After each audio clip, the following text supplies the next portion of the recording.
ನಾವು ಮನೆಯಲ್ಲಿ ಪ್ರತಿನಿತ್ಯ ವಿದ್ಯುತ್ ಉಪಕರಣಗಳನ್ನು ಬಳಸ್ತಾ ಇರ್ತೇವೆ.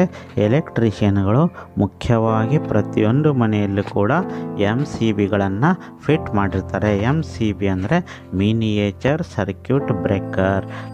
ಈ ಚಿತ್ರದಲ್ಲಿ ನೋಡಬಹುದು, ಇದು MCB ಆಗಿದೆ. ಮಿನಿಯೇಚರ್ ಸರ್ಕ್ಯೂಟ್ ಬ್ರೇಕರ್ ಅಂತ ಇದರ ಅರ್ಥ. ಇದು ಸರ್ಕ್ಯೂಟನ್ನು ಅಂದರೆ ವಿದ್ಯುತ್ ಮಂಡಲವನ್ನು ಬ್ರೇಕ್ ಮಾಡುತ್ತೆ. ಯಾವಾಗ ಬ್ರೇಕ್ ಮಾಡುತ್ತೆ? ಶಾರ್ಟ್ ಸರ್ಕ್ಯೂಟ್ ಆದಾಗ ಈ ಒಂದು ಮನೆಯಲ್ಲಿರ್ತಕ್ಕಂಥ TV, ಫ್ರಿಜ್ಜು, ಫ್ಯಾನು ಇವ್ಯಾವು ಹಾಳಾಗದೇ ಇರಲಿ ಅಂಥೇಳಿ ಆ ಒಂದು ಸರ್ಕ್ಯೂಟನ್ನು ಬ್ರೇಕ್ ಮಾಡಿ ಎಲ್ಲ ಉಪಕರಣಗಳನ್ನು ರಕ್ಷಣೆ ಮಾಡ್ತಕ್ಕಂಥ ಕೆಲಸವನ್ನು ಈ MCB ಮಾಡುತ್ತೆ. ಹಾಗಾದರೆ MCB ಅಂದರೆ ಮಿನಿಯೇಚರ್ ಸರ್ಕ್ಯೂಟ್ ಬ್ರೇಕರು. ಇದು ಎಲ್ಲಿ ಯೂಸ್ ಆಗುತ್ತೆ ಅಂದರೆ ಇದು ಮಾರ್ಕೆಟಲ್ಲಿ ಯೂಸ್ ಆಗುತ್ತೆ, ಮನೆಯಲ್ಲಿ ಯೂಸ್ ಆಗುತ್ತೆ. ಇದರಲ್ಲಿ 6 ವಿಧಗಳು ಇರ್ತವೆ. 6 ವಿಧಗಳು ಈ ಒಂದು MCBಯಲ್ಲಿ ಇರ್ತವೆ. ಹಾಗಾದರೆ ಯಾವ್ಯಾವ 6 ವಿಧಗಳು ಅಂದರೆ ನಾವು ನೆನಪಿಟ್ಕೋಬೇಕು. ಇದರಲ್ಲಿ A, B, C, D, K ಮತ್ತು Z ಅಂತ ABCD, ಇದರ ನಂತರ K ಮತ್ತು Z, ಈ ರೀತಿ 6 ವಿಧಗಳ MCBಗಳು. ಅವುಗಳ ಕಾರ್ಯಕ್ಷೇತ್ರ ಮತ್ತು ಕೆಪಾಸಿಟಿಗೆ ಅನುಗುಣವಾಗಿ ನಾವು ವಿಂಗಡಣೆ ಮಾಡಿದ್ದೇವೆ. ಪ್ರತಿಯೊಂದು ಕೂಡ ತನ್ನದೇ ಆದಂತಹ ಒಂದು ಕಾರ್ಯಕ್ಷೇತ್ರವನ್ನು ಹೊಂದಿದೆ.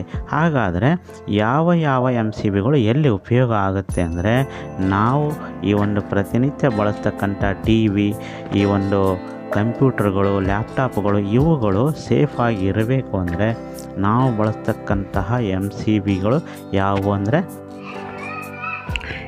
ಇವು A, K ಮತ್ತು Z MCBಗಳಾಗಿವೆ. ಇವುಗಳು ಹೈಲಿ ಸೆನ್ಸಿಟಿವ್ ಆಗಿರ್ತವೆ, ಅಂದರೆ ಹೆಚ್ಚು ಸಂವೇದಿ ಆಗಿರ್ತವೆ. ಇವು ತಮ್ಮ ಒಂದು ಕೆಪಾಸಿಟಿಗಿಂತ 2 ಅಥವಾ 3 ಪಟ್ಟು ಲೋಡ್ ಹೆಚ್ಚಾದರೆ 0.1 ಸೆಕೆಂಡಲ್ಲೇ ಅವು ಸರ್ಕ್ಯೂಟನ್ನು ಬ್ರೇಕ್ ಮಾಡ್ತವೆ, ಟ್ರಿಪ್ ಆಗಿ ಸರ್ಕ್ಯೂಟನ್ನು ಬ್ರೇಕ್ ಮಾಡ್ತವೆ. ಇದರಿಂದ ನಮ್ಮ ಲ್ಯಾಪ್ಟಾಪ್ಗಳು, ಕಂಪ್ಯೂಟರ್ಗಳು ಹಾಳಾಗೋದನ್ನು ತಪ್ಪಿಸಬಹುದು. ಈಗ ನಮ್ಮ ಮನೆಯಲ್ಲಿ ಬಳಸ್ತಕ್ಕಂಥ MCB ಯಾವುದಂದರೆ ಅದು B ಟೈಪ್ MCB. ಈ B type MCB normal sensitive ಇರುತ್ತೆ. ನಾರ್ಮಲ್ ಅಂದರೆ ಸಾಮಾನ್ಯವಾದ ಸಂವೇದನೆಯನ್ನು ಹೊಂದಿರ್ತದೆ. ಅದು ತನಗಿಂತ 3 ಅಥವಾ 5 ಪಟ್ಟು ಹೆಚ್ಚು ಲೋಡ್ ಬಿದ್ದಾಗ ಮಾತ್ರ 0.4ರಿಂದ 13 ಸೆಕೆಂಡ್ ಒಳಗಾಗಿ ಟ್ರಿಪ್ ಆಗುತ್ತೆ.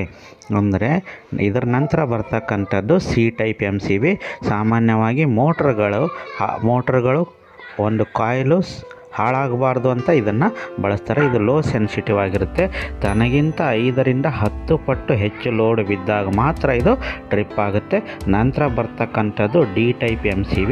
D ಟೈಪ್ MCBಗಳನ್ನು ಈ ಒಂದು ವೆಲ್ಡಿಂಗ್ ಮಷಿನ್ಗಳಲ್ಲಿ ಏನು ಮಾಡ್ತಾರೆ ಅಂದರೆ ಬಳಸ್ತಾರೆ. ವೆಲ್ಡಿಂಗ್ ಮಷಿನ್ಗಳು ಸಾಮಾನ್ಯವಾಗಿ ಹೆಚ್ಚು ಲೋಡನ್ನು ತಡ್ಕೊಳ್ತವೆ.